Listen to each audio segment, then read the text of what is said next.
असम के मुख्यमंत्री के एक बयान ने झारखंड की सियासत गरमा दी है। हिमंता बिस्वा शर्मा ने झारखंड को बीजेपी का अनफिनिश्ड एजेंडा बताते हुए अगले चुनाव में जीत का दावा किया तो महागठबंधन ने इसे देवास्वरण करार दिया है। अब बीजेपी पूर्वी क्षेत्र के सभी राज्यों में अकेले या सहयोगियों के साथ सत्ता पर काबिज है, लेकिन झारखंड उसकी पकड़ से दूर है, जहां हेमंत सोरेन 2 बार बीजेपी को मात दे चुके हैं। 2024 के चुनाव में बीजेपी ने असम के मुख्यमंत्री हिमंता बिस्वा शर्मा को चुनाव सह प्रभारी बनाया था और उन्होंने यहां डेरा डालते हुए घुसपैठ और डेमोग्राफी चेंज को मुद्दा बनाया था, लेकिन जीत हासिल नहीं हो सकी।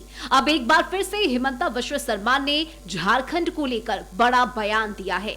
एक इंटरव्यू में हिमंता ने कहा कि झारखंड बीजेपी का अनफिक्स्ड एजेंडा है। पश्चिम बंगाल के बाद झारखंड में जीत बीजेपी का लक्ष्य है।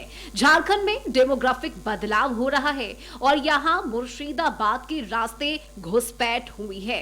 पूर्वी क्षेत्र के राज्यों में बीजेपी की सरकार है, सिर्फ झारखंड में बीजेपी की सरकार नहीं है। उन्होंने अगले चुनाव में बीजेपी की जीत का दावा किया। बीजेपी के स्थानीय नेता हेमंता के बयान को सही ठहरा रहे हैं।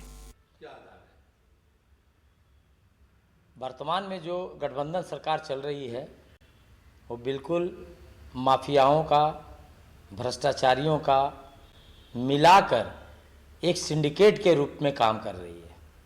आप लगातार देख रहे हैं कि यहाँ की मंत्री लोग ही कोई बालू बेचने में व्यस्त हैं, कोई कोयला के खदान बेचने में व्यस्त हैं और कोई लोहा का अवैध तस्करी में व्यस्त है। कोई ये झारखंड का शुद्ध लेने वाला नहीं है।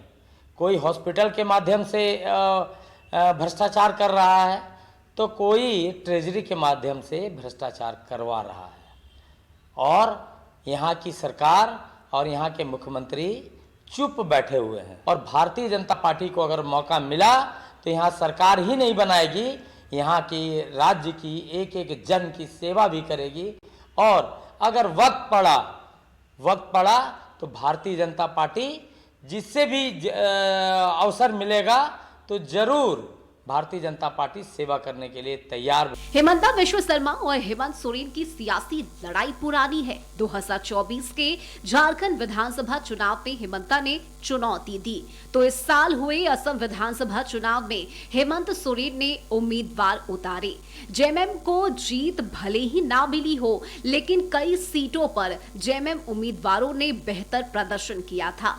अब जेएमएम और कांग्रेस नेता झारखंड विधानसभा चुनाव के नतीजों की याद दिलाते हुए हेमंता के बयान को बीजेपी के बड़े नेताओं को खुश करने की कोशिश बता रहे हैं। देखिए, हेमंता बिस्वा शर्मा भारतीय जनता पार्टी में खुद घुसपैठिए हैं और अगर कोई घुसपैठिया व्यक्ति कुछ बोलता है तो ये समझना चाहिए कि वो अपने आका को खुश करने के लिए बोलता है। तो हेमंता बिस्वा शर्मा अपने आका अमित शाह को खुश करने के लिए कुछ भी फूहरपन वाला बयान दे देते हैं, क्योंकि इस राज्य की तपिश हेमंता बिस्वा शर्मा को पता है। इस राज्य में वो विधानसभा चुनाव करवाने आए थे और राज्य की जनता ने जो उन्हें भाप देने का काम किया उससे पूरा एनडीए का कुनबा भस्म हो गया। तो ये मलाल है अभी तक हेमंता को, तो स्वाभाविक तौर पे ये मलाल, ये क्षोभ समय समय पर अपने आका को खुश करने के लिए वो देते रहते हैं। इनका टारगेट है लोकतंत्र को कुचलना, इनका टारगेट है तानाशाही लाना, इनका टारगेट है कि अब भविष्य में चुनाव ना हो, चुनाव हो भी तो सरकार सिर्फ हमारी हो, और इसी टारगेट के तहत वो काम कर रहे हैं। और इसमें वोट चोरी हुआ, विधायक चोरी हुए, अब सांसद चोरी हो रहे हैं, स्वतंत्र एजेंसिया का पर जो भरोसा था वो चोरी हो गया है। अब लोकतंत्र पर कुठारघात भारतीय जनता पार्टी कर रही है।